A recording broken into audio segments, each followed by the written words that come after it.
This podcast is sponsored by nobody. Hey dudes, welcome to Splat from the Past, the only 80s themed horror sci-fi show where things can get totally radical.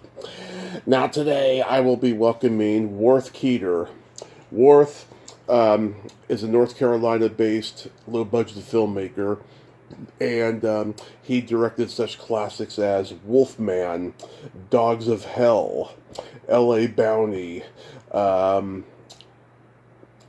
so many great ones. I mean, he's done Changing, he's done The Order of the Black Eagle, he's done Memorial Day, Illicit Behavior, Snapdragon, so many of them. And he's also done other things besides directing. He's also been the assistant director on the Family Pony Classic Rare Breed, celebrating its 40th anniversary. And he did special effects for Death Screams, a very underrated slasher film from 1982. Both of those movies are directed by Rick Nelson's brother David, and it's going to be an interesting conversation today. I cannot wait. Oh, and he was also second unit director on Rock and Roll High School Forever, and this is going to be an interesting conversation, you know. And of course, he's been responsible for the Mighty Morphin Power Rangers franchise. He's directed the various TV shows and movies that have come out from that. And what a career this guy has had. I can't wait to have this conversation today. Happy birthday, happy belated birthday, I should say, to my gorgeous and sexy guest, Max Wassa, who was the nude model in L.A. Bounty. So I gotta bring her up today when I talk to Worth. And I can't wait. Also, rest in peace, Phil Donahue, pioneering daytime talk show host of controversial topics. I thought that guy was going to live forever. Seemed like he had been around forever, and he was. He was my favorite out of all the daytime talk show hosts when I was a kid, just because of the fact that he had gray hair and glasses. Rest in peace, Phil Donahue. So yeah, here is my interview with Worth Keeter.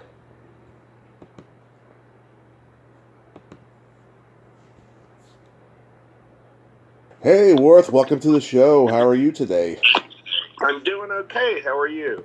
I am fantastic. I can't tell you what a great honor this is. Thank you so much for taking the time today. Oh, sure. So, going back in time, did you gravitate toward film early on in your career?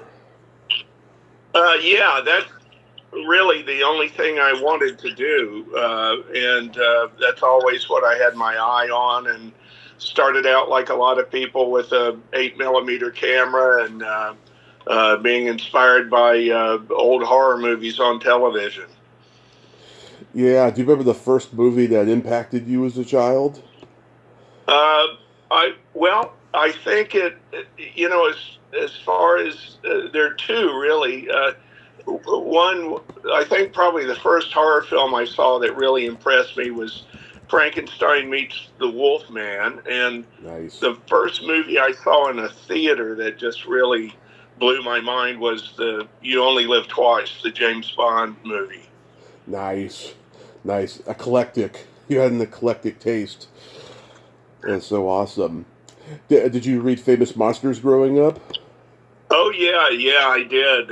Like a lot of people, that was a big inspiration. And then years later, when I was living in L.A., I did get to go visit Forrest Ackerman at his house and see all these exhibits and things that I had heard about over the years. Wow, well, God, was he like a god to you? I mean, did he give you any advice or anything like that? I never had any contact with him, until I was sort of already established in the business. So it was just, there were, I think, like three of us in our little group that went, and he toured us all over his house and went in the basement ahead of us and made werewolf noises. It was sort of funny. That's so cool. Where did you get your name Worth from? It's very unique. It's well, it was my father's name. I'm actually the third, and he was junior. And the Keeter is German, and Worth comes from Old English, I think, from Worthington. I see, I see. Yeah, I totally get it. I'm a junior in my family, so I totally get it. So, how did you meet Earl Owensby? I was working in the. I was already working in the film business in Charlotte. Had just started out, and I did lots of different jobs, and Right. I and Earl Owensby had just started out a little bit after I had, and but I did not work on his first two films, but I knew a lot of the guys that worked on them, and one of the guys took me up and introduced me to Earl, and then I.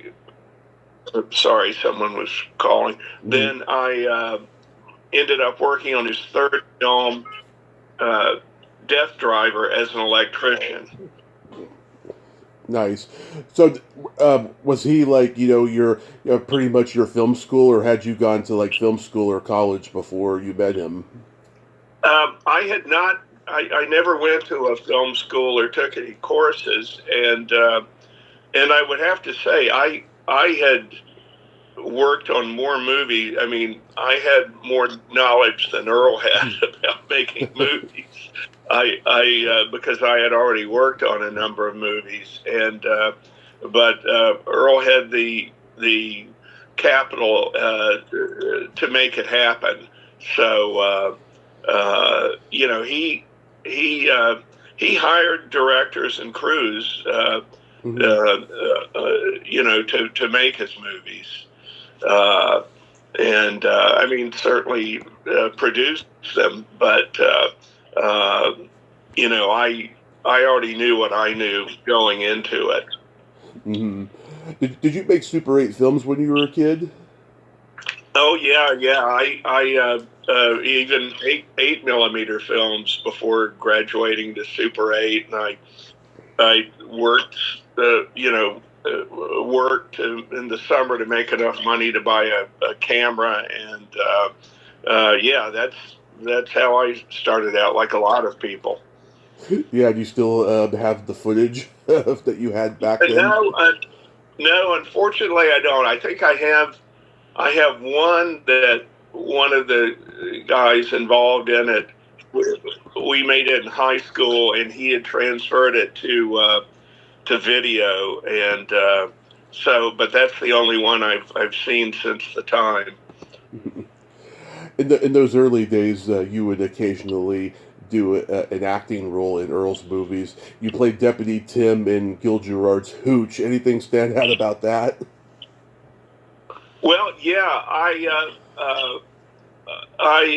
the first one, because I never had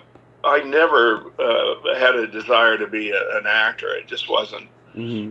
my thing. But the first one was on Death Driver, and the script was sort of written as we went along. And one Sunday, Jimmy Houston, the director, asked me to come over to his hotel, and he showed me a scene with this sort of slow-minded deputy in it. And I read it and thought it was pretty funny. And he says, "Well, who do you think we should get to play the part?" And I started thinking of different actors, but he had already decided that he wanted me to do it. So I did that, and then the Hooch film came along, and the director of that, Edward Mann, had seen Death Driver, and sort of wanted me to do the same thing again, and so I was working as I think I was the gaffer on that film, but on the days that I would be acting, I would wear my police uniform and do the lighting when I wasn't doing the scenes as the deputy. But then one of the lead actresses decided that she would like to help me with my acting, and and that sort of in my mind was like, wait, am I doing something wrong? And it made me very nervous. And I had a couple of scenes to finish, and I finished those, and I said, I'm never going to do this again, and I didn't. Yeah, was that Melody Rogers? No, it was Erica Fox. And I was pretty young. I was like 19, and I didn't realize, it was really just a come on, Yeah. but I took it to mean there was something wrong with what I was doing. And yeah, I'm sure there was plenty wrong with what I was doing, because I didn't have a clue. I just did it the way I thought I could do it. Yeah, because I talked to Melody earlier this year. She has no memory of this movie or most of her career now, but she, of course, remembers Gil because they're still friends to this day. And Uh-huh. he put her in an episode of Buck Rogers later. So, yeah. So what's Yeah, I did. I actually did. Years later, I did a series, like a reality series with Gil, called Code 3, mhm. for a while. Code 3? Was that like a short-lived thing, like a It, six episode thing? it, yeah, well, no, it ran for a couple of seasons, but it was it was a reality show. I had done a pilot for Barbara Langley, where who did Cops. Hmm. I did a pilot for Barbara Langley called Cop Files, that was dramatizations of different police activities that they had been made aware of when they were doing Cops. Hmm. And I ran into Gil again at the company Christmas party, and he was already doing the Code 3 show for Barbara Langley. And so then I got a call the next Monday to come in, and I guess he had wanted me to do Code 3. And he would host the shows, and there would be footage of, it was rescue type operations, people being stuck on roller coasters upside down or that sort of thing. Interesting. So, what's the genesis of Wolfman? I was, we were doing a movie at Earl's Buckstone County Prison. It was originally called SIBO, but it got changed and released to Buckstone County Prison. And we had built the prison camp on the property for the movie. So when the movie was over, this set remained there. And Earl had an idea for a movie called Werewolf in Chains, about a guy that would be a guy who was a werewolf, but he was sent to a prison camp to a chain gang. Uh-huh. And he asked me if I wanted to give it a try writing it. And I said, yeah, I'd like to try that. And but before we got very far into it, there was some other investors interested or something, and they said they didn't like that idea. They liked a werewolf movie, but they didn't like the Werewolf in Chains concept. They wanted more of a classic sort of movie.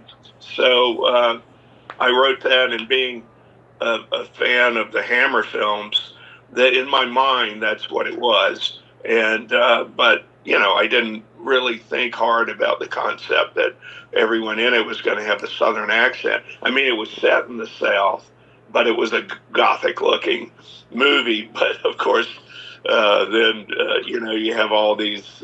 Everyone has a Southern accent, so Yeah. uh, uh, yeah, things. It was not the greatest beginning as a director. I think it's a pretty interesting homage to the original Universal with Hammer and like a touch of Sherlock Holmes. Yeah, that was sort of the idea. I mean, I thought it looked pretty good, but it was a little old fashioned for the time it was released in. Yeah, I love how Earl's name is Glasgow because everyone looks like they're from Scotland Yard in the 1800s. You know. Well, yeah, that was actually my that was a family name. My grandparents on my mother's side were Glasgow, Mm. and I had Colin Glasgow was a character that I had created for my a vampire character I'd created for my Super 8 films when I was in high school.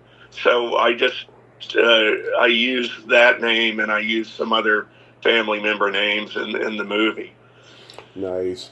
Did you have to go through any kind of legal channels to use the name Wolfman? Um, no, no, we didn't. And there was actually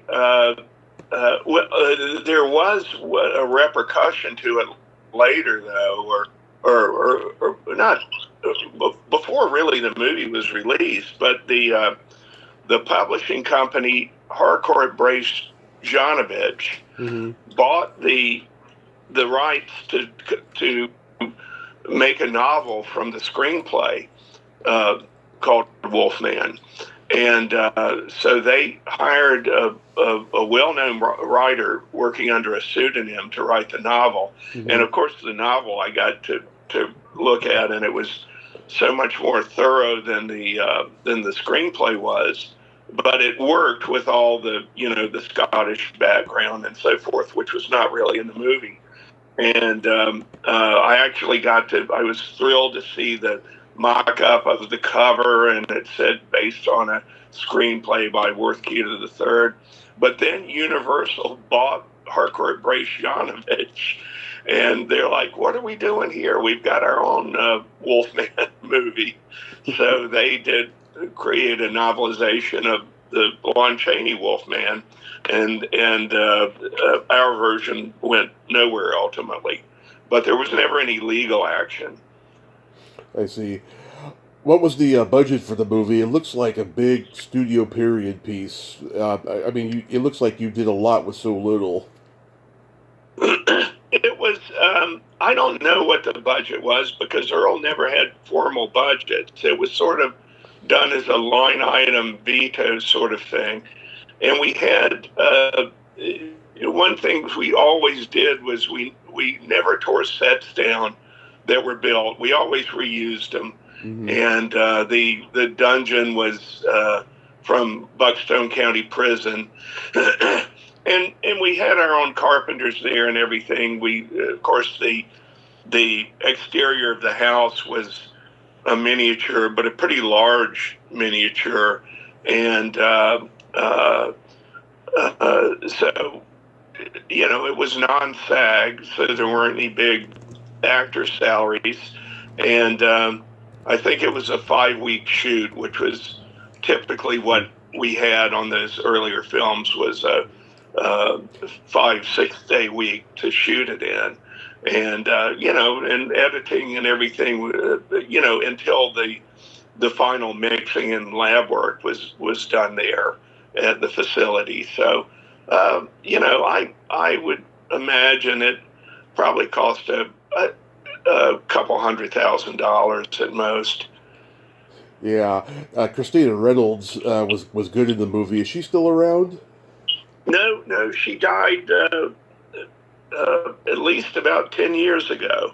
Oh, that's I sad. think probably most of the cast is gone now. Yeah, everyone was older. I noticed. So then you do the Rottweiler movie, Dogs of Hell. Cujo wasn't even out yet. I think the book maybe had been out yet, and there was another killer dog movie around this time called Play Dead. But like, what was the genesis of this movie? Um, Earl had an idea for a movie called Creepers, and it was about military trained dogs that were on the loose, and that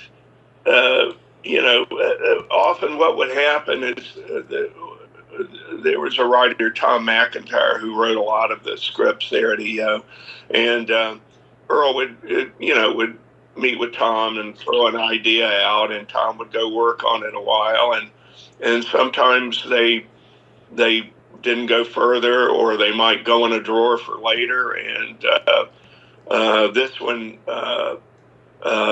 we, and I would work with Tom some on the scripts, and then Earl had the idea about making it a 3D film, and that was exciting to me. So that's sort of how that movie came about. Yeah, how many Rottweilers did you have for it overall? I think we had 10. There was uh,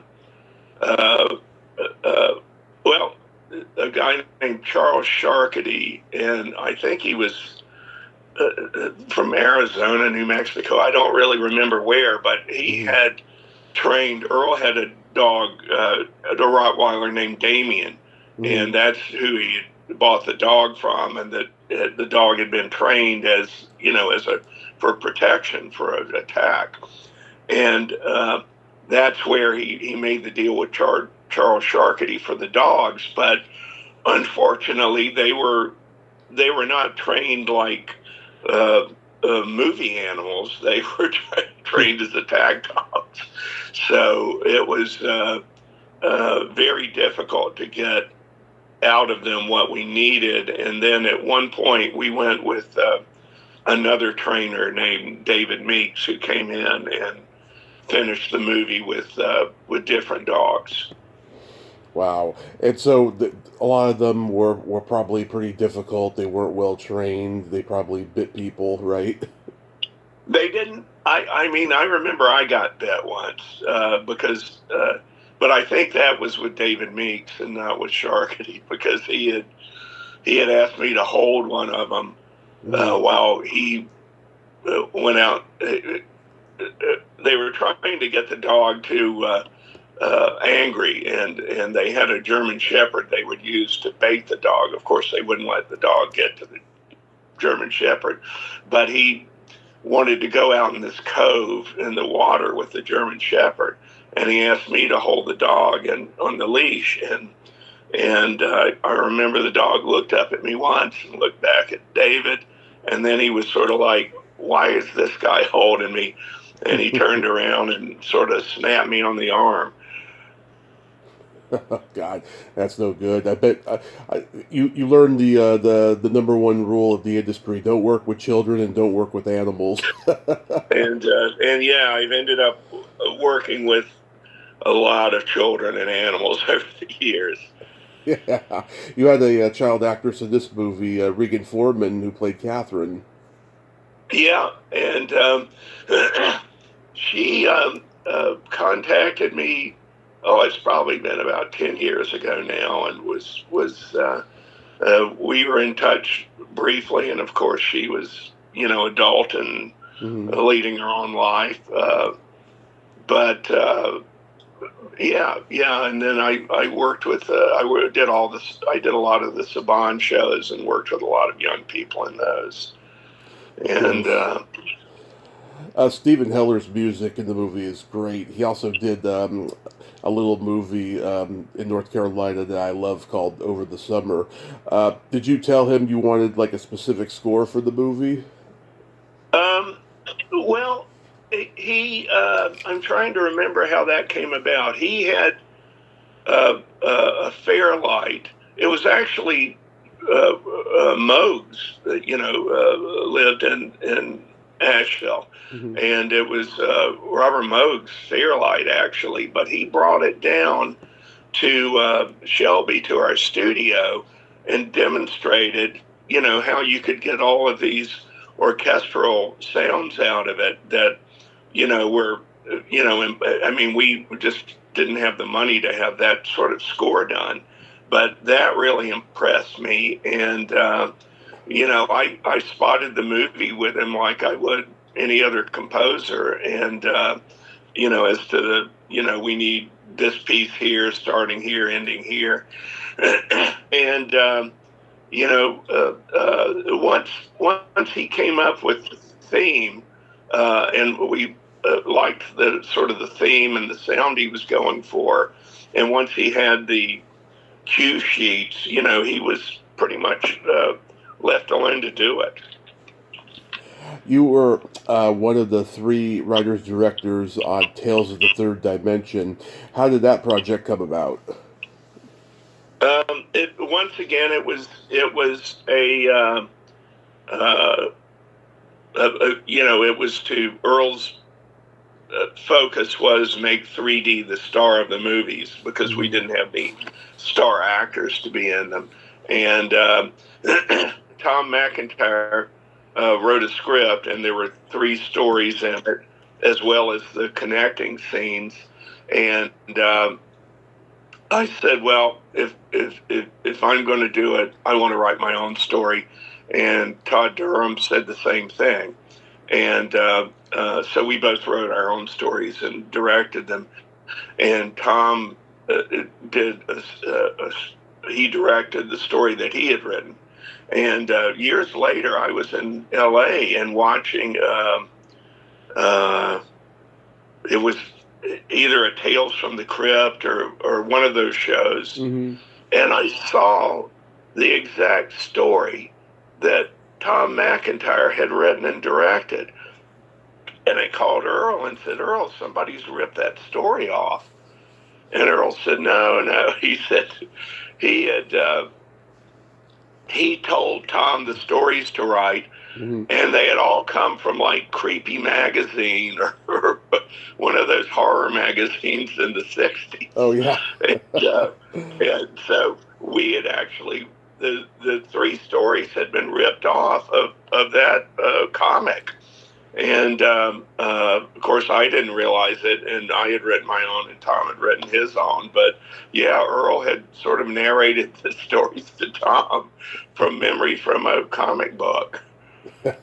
Yeah, I mean, there was like Tales from the Dark Side and all these comics back in the day, all these horror comics that all the guys, based their horror anthology shows off of. Who came up with the segment with Grandma shooting up Christmas? That was Todd Durham. That was everyone's favorite episode in the mine movie. Too. Yeah. That's mine too. Yeah, horror anthology was starting to get hot by that point with Creepshow, and yeah, that was a really great segment.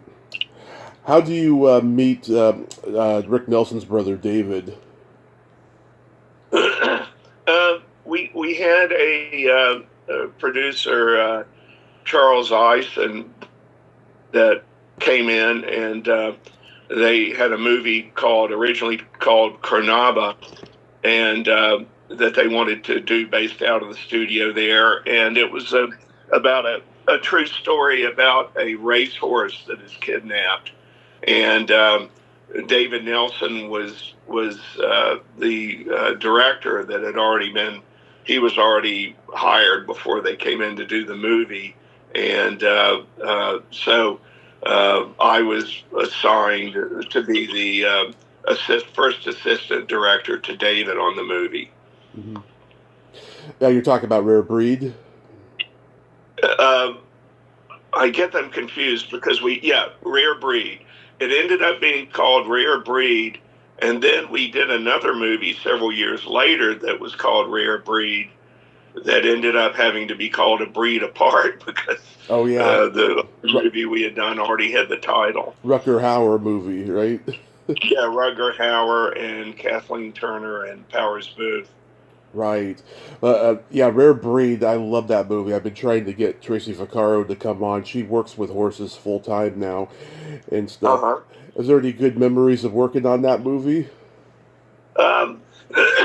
It was, we did quite a lot of travel. That was pretty cool. We filmed in Kentucky and in real, the real horse ranches around the real horse people. And we filmed in Hialeah, a racetrack in Miami. We filmed in Tampa Bay Downs in Florida. And then we filmed at interiors at the studio. And, it was cool to work with George Kennedy, I enjoyed a lot. He was a great guy, and Forrest Forrest Tucker. Tucker was very interesting. I have lots of wild stories about working with Forrest Tucker. Yeah, did they have a lot of ponies, or did they just have one or two? Oh, there were quite a lot of horses. I we worked a lot around horses in different stables, and I don't remember if how many of the hero horse there was, if there was one or two or whatever. Yeah. So you also did special effects for death screams. Uh, yeah, I did. I did a lot of them, but they uh, unfortunately they started winging it at the last moment on some of them, and they would surprise me with things when I had, like there was. Well, it was sort of ridiculous. Like in the original script, the first couple that was killed were having sex in a convertible, Yeah. and they were garroted with a wire. And then it was they were going to be on a motorcycle, which made no sense, and they were then in a tunnel on a motorcycle, and then it wasn't going to be a garret; it was going to be bolos. Hmm. And I said that won't work at all. That and I had already prepared some neck pieces of gelatin that the wire could cut through. And I said, this isn't going to work. I said, the best I can do is I'll send my assistant to squirt some blood on it.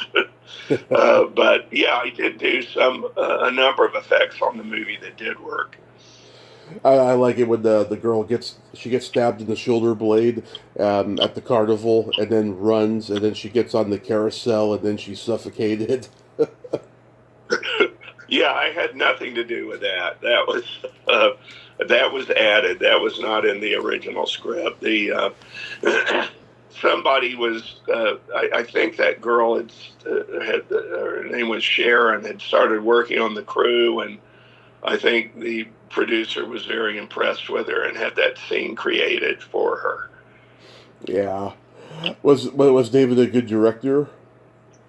He was.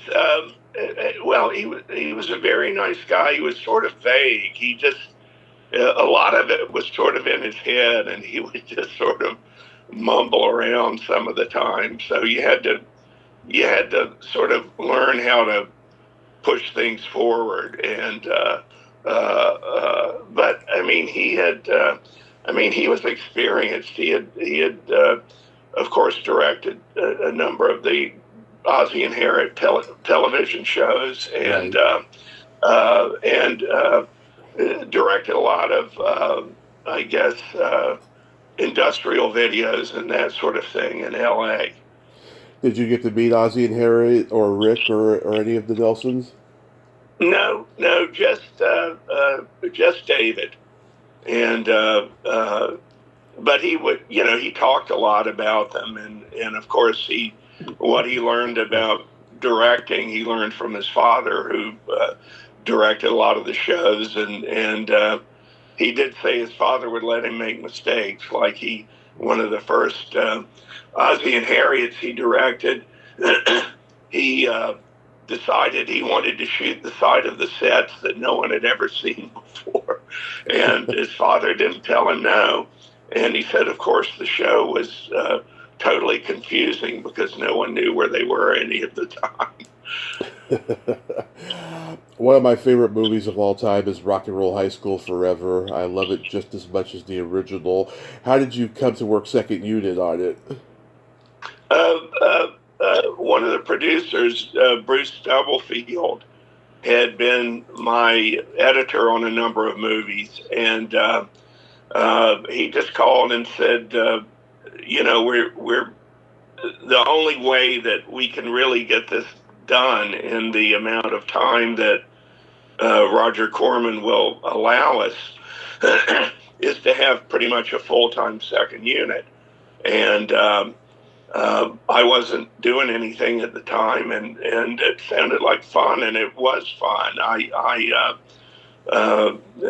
Had my own unit, and I got to do a lot of fun stuff. And at times, my unit was bigger than the first unit because they started just handing off whole dialogue scenes that they weren't uh, that they weren't getting in first unit, and I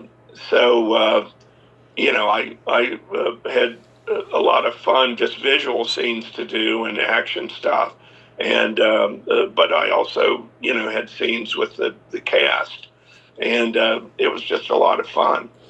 Yeah, I've talked to Deborah Brock and Leanne Curtis and Patrick Malone and Andrea Wilson and Mike Monks, and we talked a lot about him working with you a lot after this movie.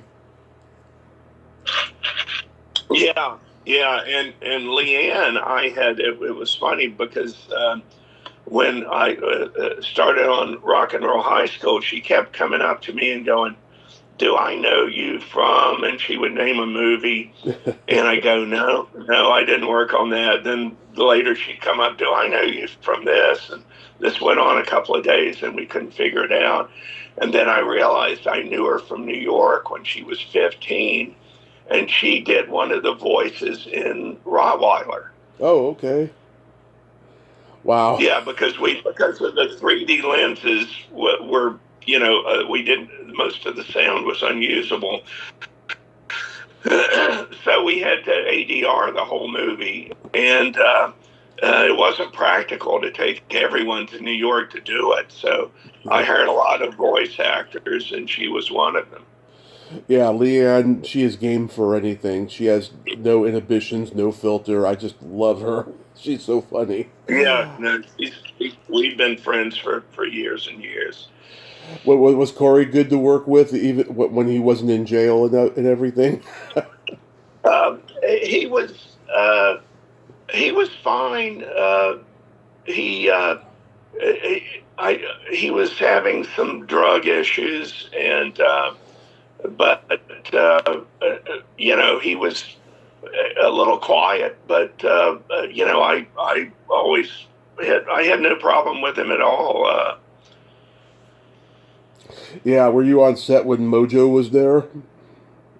I visited the set, so I was on set. I was over there at the Corman lot doing. I was there for some other reason, and went on the set for a little bit, but I didn't have anything to do with that scene. Yeah, they had to film it twice because the first time Corey was just stripping balls off of drugs. But I think the version that ends up in the movie is pretty good, pretty effective. It's like one of the most memorable scenes of the movie. Yeah, I just love that movie. I saw that one long before the first one, and I've always loved it. I think it's a very funny sequel. I mean, it has the spirit of the original, but a lot more anarchy, I feel. Mhm. Yeah, we just like I said, I had so much fun on it. It was just sort of like you know, I just looked at the scene in the script, and then I pretty much had carte blanche to do anything I wanted with it. That's so awesome.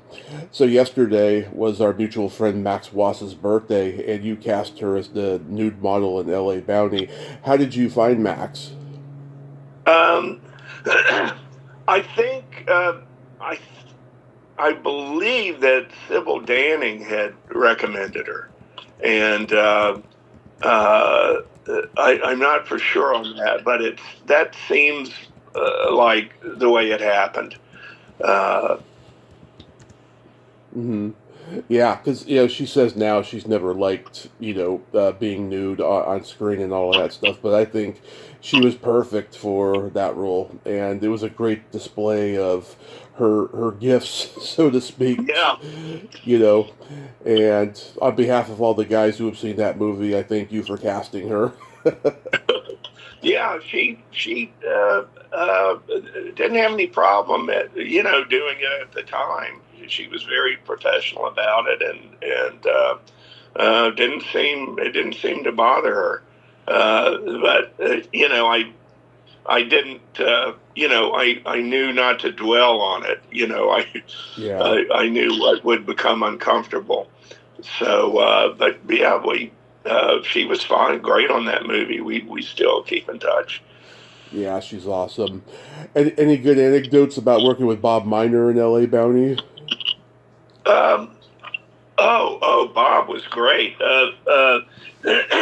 When he was, I believe he was the first black stunt coordinator in the business Yeah. on Magnum PI, and the stunt coordinator on L.A. Bounty was Bob Brawler, and he suggested Bob Miner, and Bob was great. And but the one shot that I really loved, because I operated the camera on a lot of the movie because of the tight schedule, and we had two cameras, and I would often operate the camera that required the most rehearsal, because I could be rehearsing the shot while Gary Graver, the DP, was finishing up with the lighting.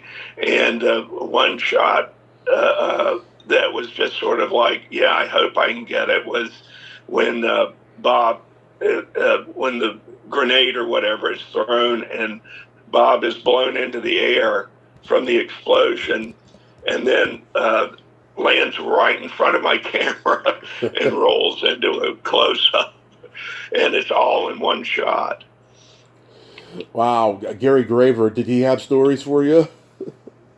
Um, no, Gary was an interesting guy, and did a terrific job. And but I had originally wanted a DP I had worked with before, and but we made trade-offs during the movie, and Sybil really wanted Gary Graver, and I was fine with that. But I think Gary initially thought I was going to try to sabotage it, because I got Dan Neese, a friend of mine who turned out to be one of the top Steadicam operators, to be the first assistant cameraman on the movie. Mm-hmm. And Gary thought that Dan was going to sabotage him. But no, Gary was terrific, and I really enjoyed working with him. And but we really didn't have a lot of time for telling stories. Yeah, I mean, that guy, he was Orson Welles' protege, and then, he's making porn movies and then exploitation movies, both as a director and cinematographer.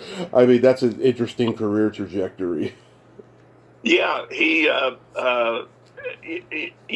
had, I knew they said, well, Gary can really work fast, but somebody had said something about he'll light the scene before you even block it, and at the beginning I said, Gary, I want you to. It's important to me that everything looks good, and even though we have a short schedule, take the time you need within reason. And we got along great. How did you come to be involved in the Mighty Morphin Power Rangers franchise? Well, I had my first when I left North Carolina and was going to L.A. Everyone said, well, what you've done in North Carolina doesn't count in L.A. Even though you've directed 10 movies, that's not really going to count. Mm-hmm. And you're going to have to really sort of start over to a great degree in L.A. So I went out, and producer I had worked with, a British producer named John Schofield, that I knew, that I said, I have a friend that's making a movie, and they may be looking for a production manager or a first AD or something. And I said, yeah, hook me up with him. And it was Shooky Levy, and he was directing his first movie, and they already had a production manager, but and they had an AD, a first AD, but they said they'd really like me to do it, and they talked to the first AD, and she was willing to move to be second AD. So I worked on that movie for Shooky, and I asked him, I said, have you directed before? And he said, well, we did this little thing where we had, we took some Japanese footage and cast some American actors, and we did a promo, but it hasn't gone anywhere yet.